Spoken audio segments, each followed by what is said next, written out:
Welcome to America's Commercial Real Estate Show, your source for market intel, forecasts, and strategies. Hello, I'm Michael Bull. Thank you for being with us. The show today is brought to you by my company, Bull Realty. Check us out at bullrealty.com. We're Southeast brokers, commercial. We sell all kinds of properties, lease, consulting.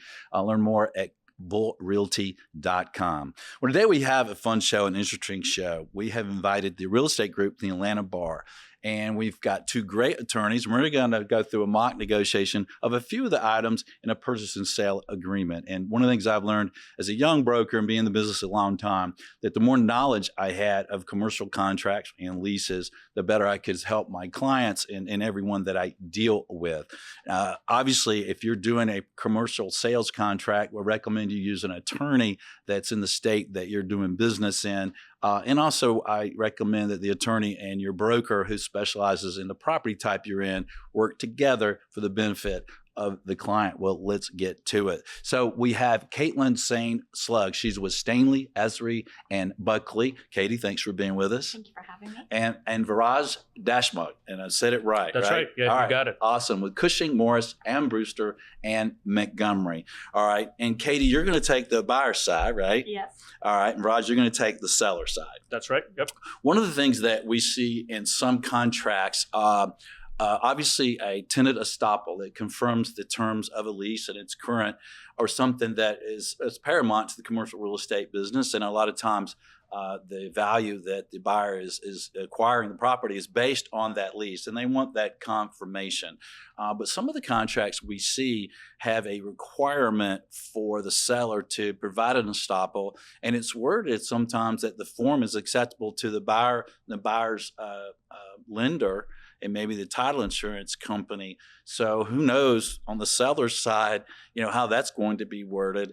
And it's also a requirement. So maybe if the seller can't perform those, especially in the time frame required, the seller could be in default. The buyer might have some damages because maybe they're doing a 1031 exchange. Now they can't close. They've got kind of set damages. So Katie, your buyer has asked for, hey, it's a requirement. I've got to have these estoppels, and absolutely it's got to be my form, right? And then, Viraj, your client is the seller. And he's like, well, gee, I can't guarantee what the third party is going to do. What do you say to that? Yeah, that's a fair point. There's no guarantees on what a third party is going to do, but maybe we take a step back and to start off with, I think the question to my client really is, are you even okay with somebody else reaching out to your tenants and talking about a potential deal? Because that signals to your tenants that, hey, I'm trying to get out of this property. Yeah, the timing of it and who, right? That's right. So on the front end, and hopefully this happens at the LOI stage rather than, hey, we already have an LOI and we're going into this PSA and negotiating the nitty-gritties of this contract. I think the question to my client first is, A, are you okay with them going out, or even me going out and talking to your tenants and saying, hey guys, let's get an estoppel in? And if you are, which tenants are you okay with doing that, right? Are you okay with doing with all of them? Or do we just need kind of the big anchor tenant to kind of jump in and put in an estoppel, and then maybe all is well and good? The forms, in my experience, on estoppels are very negotiable. I found lenders to be fairly flexible on what they're okay with. A little more so than I've seen somebody on Katie's side. Yeah. So as buyer's attorney and as buyer, I want 100% of your tenants to give me estoppels. And I don't think it should be an issue for you because it should be negotiated in the lease. I'm sure that they have a requirement to give you an estoppel. I think we might run into an issue if you've got major tenants, depending on if this is more of a retail property or an office property, where the estoppel form was negotiated in the lease. And so that might not give me all the information that I want. So sometimes hand in hand with asking for tenant estoppels, I also ask for the ability to do tenant interviews in case there's something in the estoppel I don't like or I need more information on. And, your point as to timing, I think that you maybe do not want to alert your tenants that a potential sale is going to happen. But I also have concerns about staleness of estoppels. So my lender's not going to take an estoppel that's older than 30 days, most likely. So the timing is a pretty big issue for me. Yeah.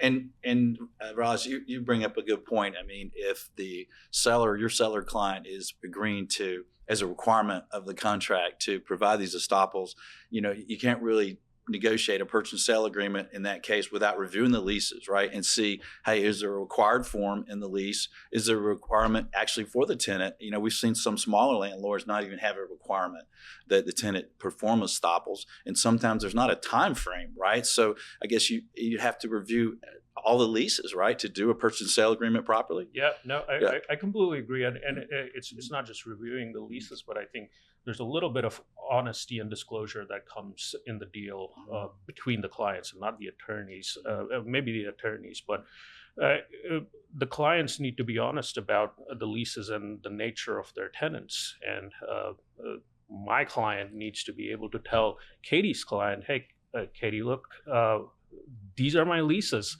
Some of them are kind of screwed up right now because they're really old, but some of them are really good, and they were. I inherited them. That's right. Yeah. Maybe I inherited them, but all of my leases are really nice. And you know what? I have these 3 tenants who started off with my leases. 3 tenants that I brought in.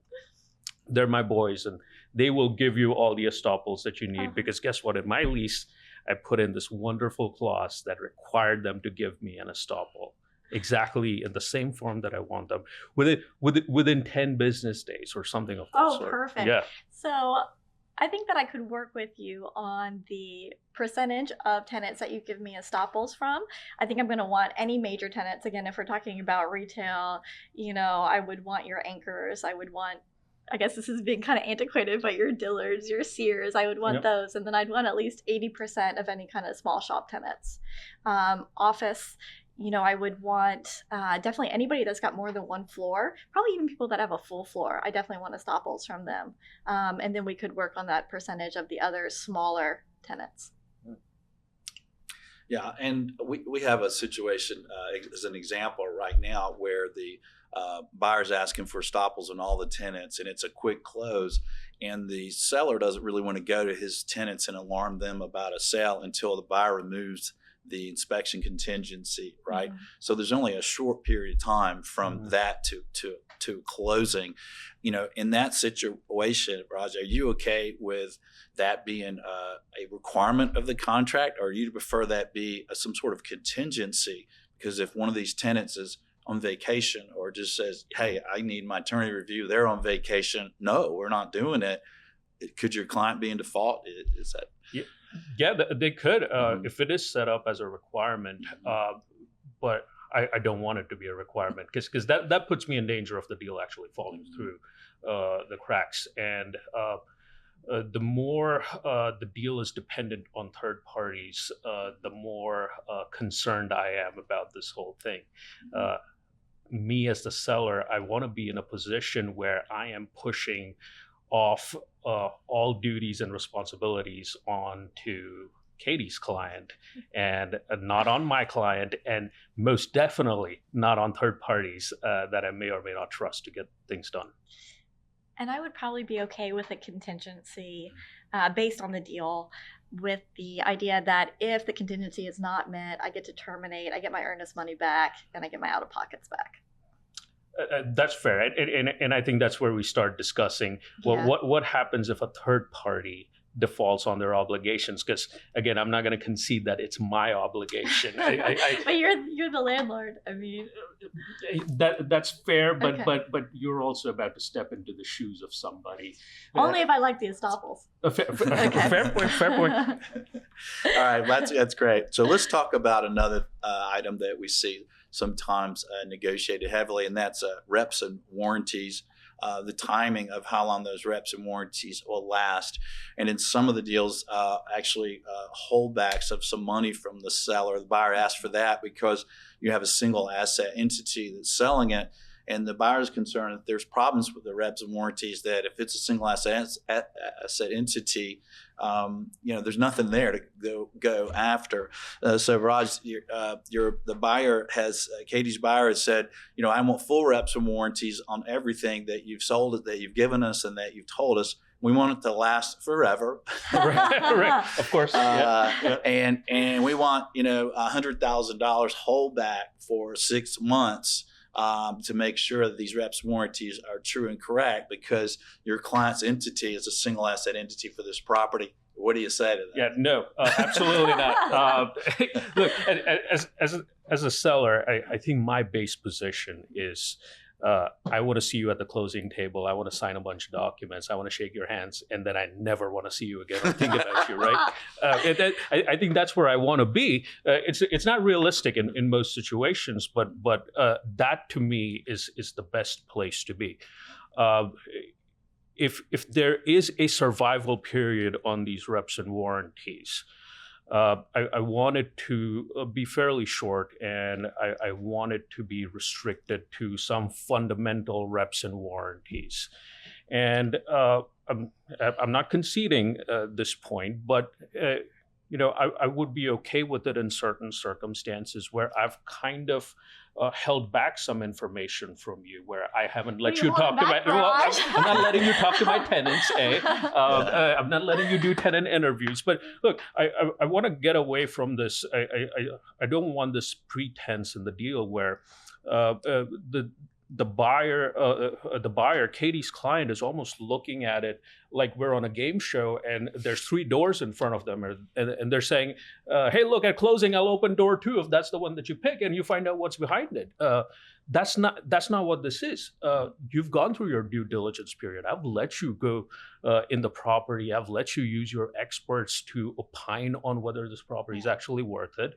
You have your title insurance. Guess what? At closing, I will sign a limited warranty deed, warranty in the name itself, right? I will notarize it and I will record it for you, and I will give you a warranty on this property.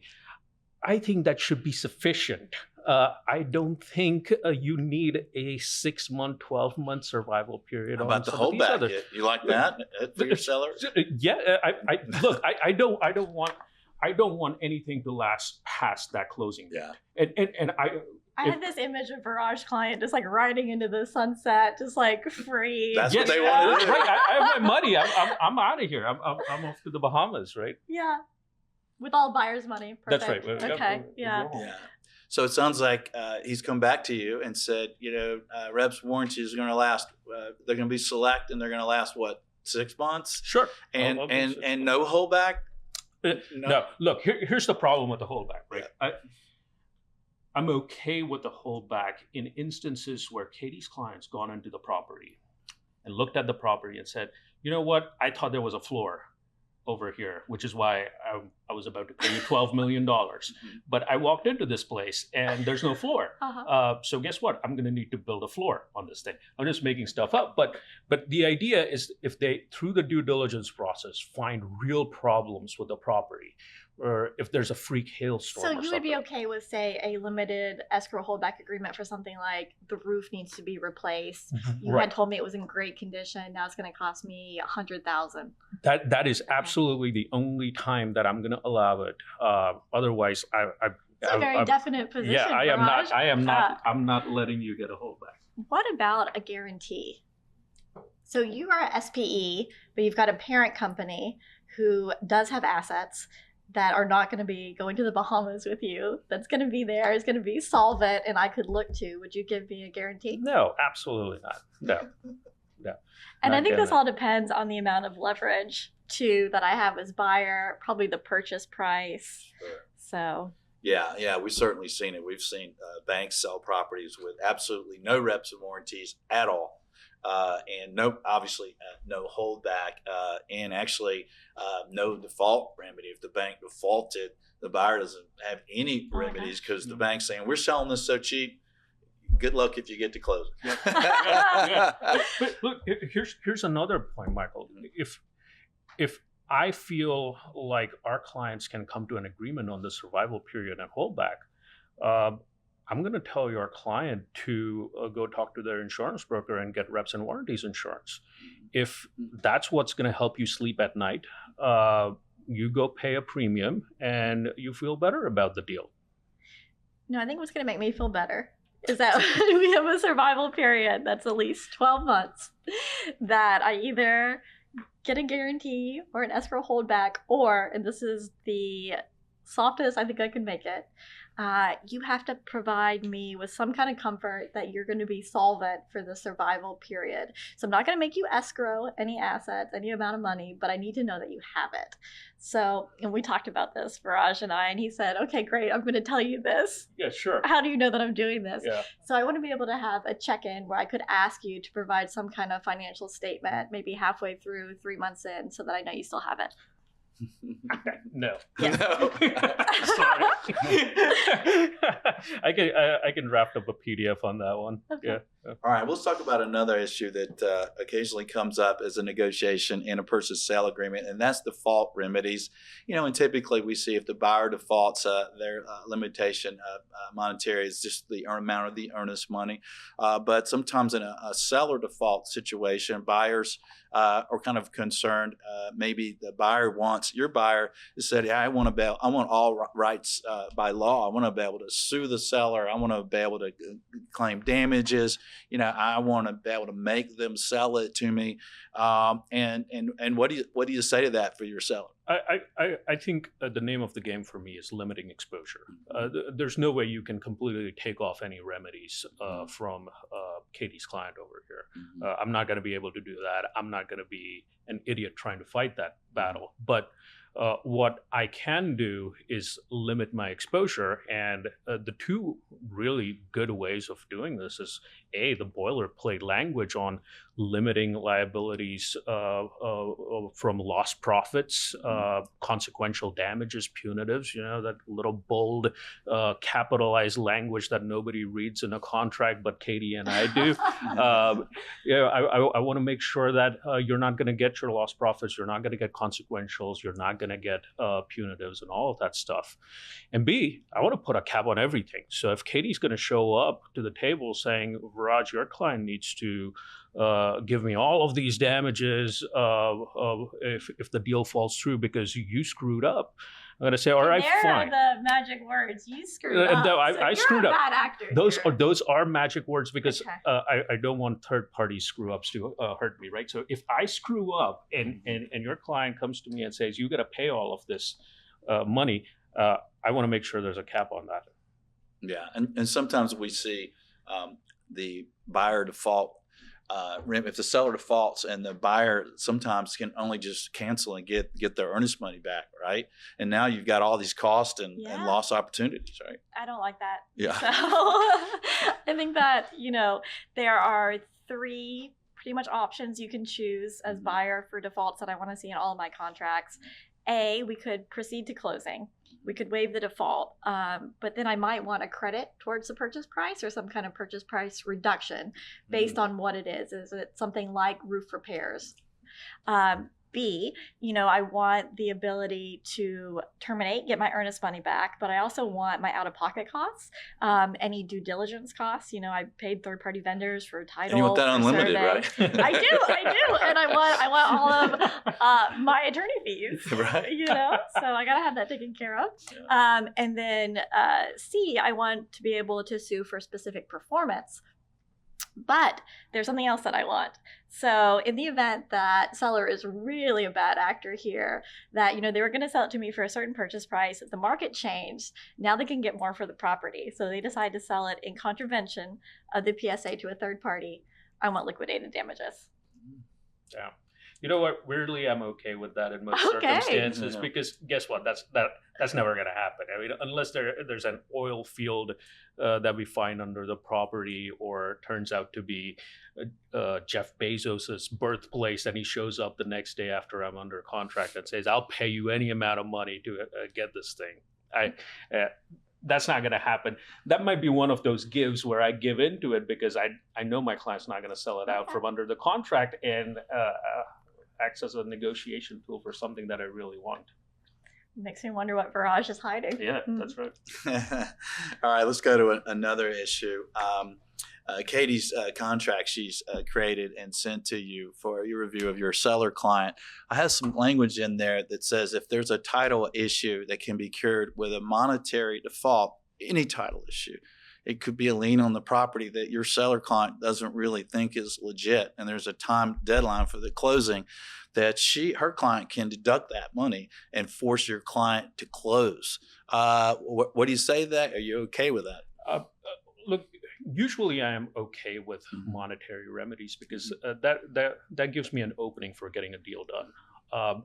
But there's one thing that sellers really hate, which is that sale or purchase price not being exactly what's stated on the contract. Yeah, they can deduct it. Exactly. Nothing takes them off more than that, right?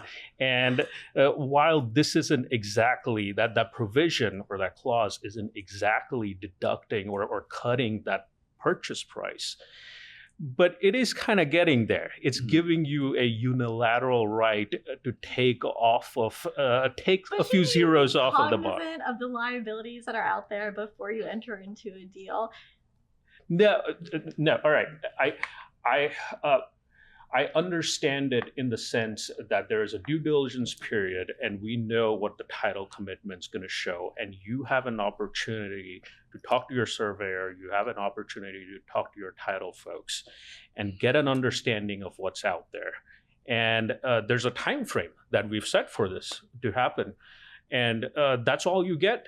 If you don't find something at that point and we're past that time frame, you don't get to unilaterally show up and say, hey, cheers, Viraj, I'm going to take off a zero off of this purchase price. I think I do if you're the person that's causing the encumbrance. Interesting. I'm not going to do that, but still, I think it's a tough sell for a seller to say, hey, your buyer could unilaterally dock you for something. Yeah, so I think that I would be willing to agree to like a threshold.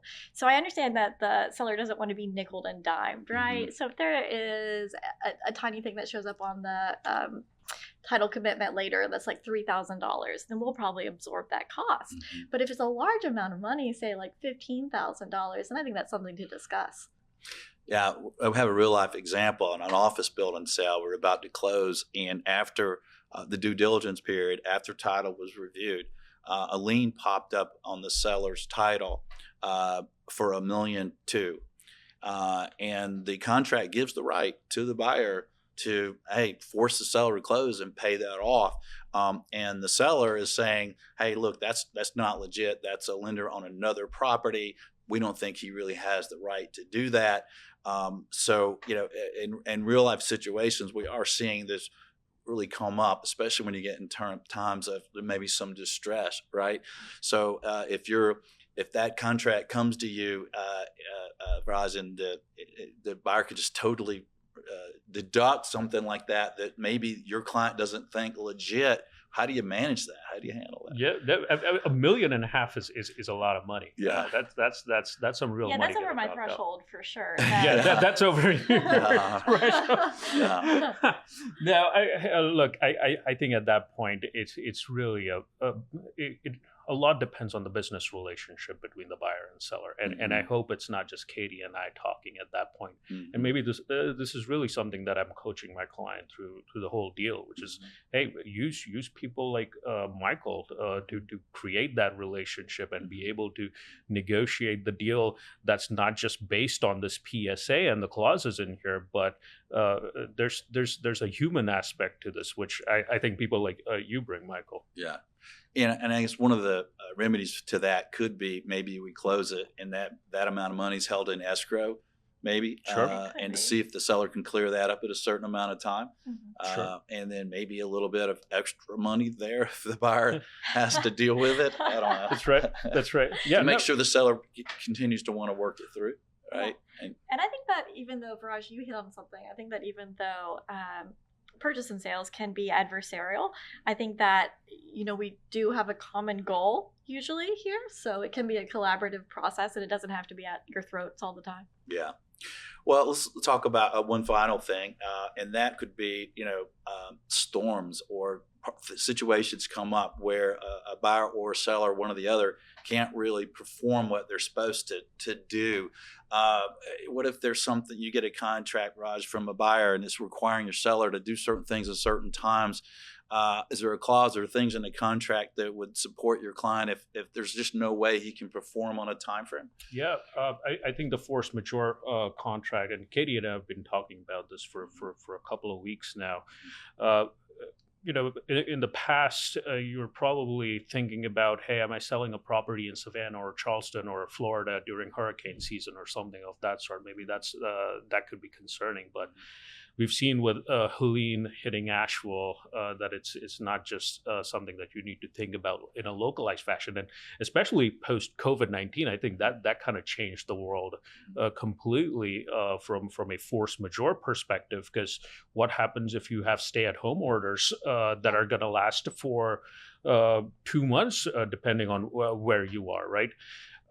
I love force majeure clauses in that sense, because if there's just no way for me to get things done because everyone's supposed to stay at home, or there's 150 mile per hour winds outside, I want to be able to look at the contract and say, hey, here's this provision that puts everything at a standstill for 7 days. So you're probably going to cap it, right? That's so right. This can't be indefinite because we want to close, especially if we are doing a 1031 exchange or something that's especially time sensitive.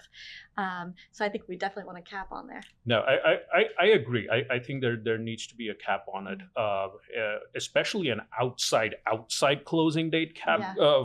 So if you set December 31st as your outside closing date, I don't want the buyer to be able to use this force majeure clause just to drag me out for the rest of eternity, right? I want to be able to say, look, you got December 31st closing date. I'll give you an extra 30 days post that on a force majeure. But after that, if you can close, we're killing this. We're taking our ball. And does this clause work both ways? And how Yes. often do you And how often do you see these in contracts? And how much detail do you see, or should there be on the detail of it? I think lots of detail, and I think people miss out on what actually counts as a force majeure, right? I'm okay with pandemics, I'm okay with hurricanes and all of that stuff, but I don't want a labor shortage or any sort of strikes. I mean, we saw a national longshoreman strike about 2 months ago or 3 months ago. If I'm selling an industrial property or a warehouse that's on a coast, and suddenly Katie's client shows up one day and says, oops, looks like the longshoremen have gone on strike. I'm not going to close on this. I'm saying, no way. That's not what this is supposed to do. The force majeure is supposed to be very, it should be tailored to what your deal is. Right. And I actually do not see this very often in PSA contracts, very much so in leases. It's definitely boilerplate, but not so much in PSAs. But I had this happen to me with Helene, where the recorder of deeds office was closed, so we couldn't get deeds recorded on certain days, and we had to push it out. We had no force majeure clause, so it was just by the agreement of the parties. And I hate leaving things to chance like that. So I think going forward, I'm going to use it. Yeah. What would you say would be a final thing to talk about that you see contested sometimes in purchase and sale agreements that maybe we haven't covered? Okay. Yeah. I don't know. I contest everything. No. I mean, maybe due diligence, things come up, like how invasive can we be with your property? Yeah, like Are we especially limited for to a environmental phase testing. 1? Can we Yeah. do a phase 2? Can you withhold consent? I mean, that comes up, especially when I'm doing contracts for developments where I'm buying, something that I'm going to raise and redevelop. Sometimes you find oil tanks under there. Yep. Yeah, because your buyer wants the rights to dig holes and do anything and everything they want to do. And is your client maybe wants to limit some of that or give permission? No, absolutely. And kind of going full circle back to the tenant estoppels issue, if Katie wants to talk to my tenants, she probably wants to talk to my employees too, especially if I'm looking at a hotel or a resort deal or something of that sort, right? I have an operating business that's out there with a bunch of employees who are servicing this thing and really keeping this thing alive. I don't want Katie to go out there starting to talk to them, because that's gonna hit the morale real hard. Yeah, we see tenant interviews that get negotiated a good bit, where some of the buyers want to come in and do tenant interviews, and the sellers are like, look, I don't want you bothering my tenants. And one of the things we've seen, boy, it's really important for a representative of the seller to be there, so that tenant doesn't kind of go off the rails. Just a vent session. Yeah. Final question to you two. Letters of intent, do you believe letters of intent should have a deadline to go to lease or contract, or not? I'm fine with deadlines, Michael, because usually the clients that I deal with, I know them really well, and I know the deal that they're coming to me with, and they know that I can crank out that PSA within a certain period of time.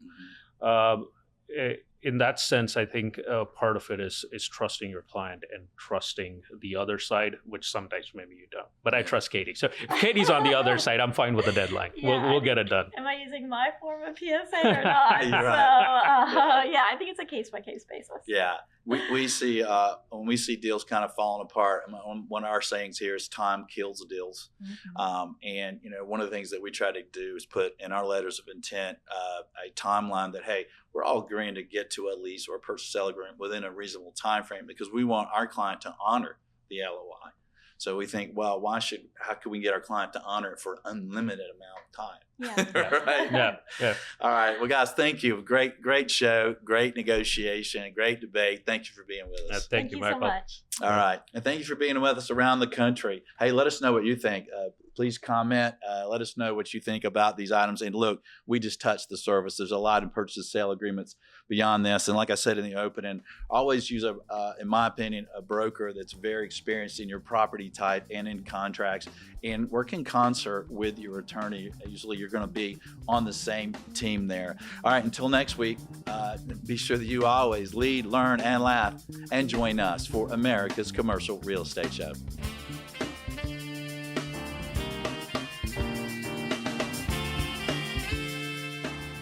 America's Commercial Real Estate Show is brought to you by Bull Realty, commercial real estate sales, leasing, and advisory services. Visit bullrealty.com or reach out to me directly. My email is michael@bullrealty.com.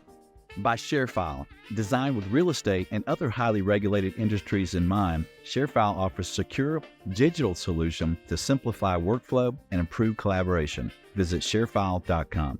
By Commercial Agent Success Strategies, 21 cloud-accessed agent training videos. Learn more at commercialagentsuccess.com. You're invited to subscribe to the show wherever you listen or watch the show. You're also invited to subscribe to a weekly email announcing the show topic and guests at creshow.com. Thank you for watching, listening, and sharing America's Commercial Real Estate Show.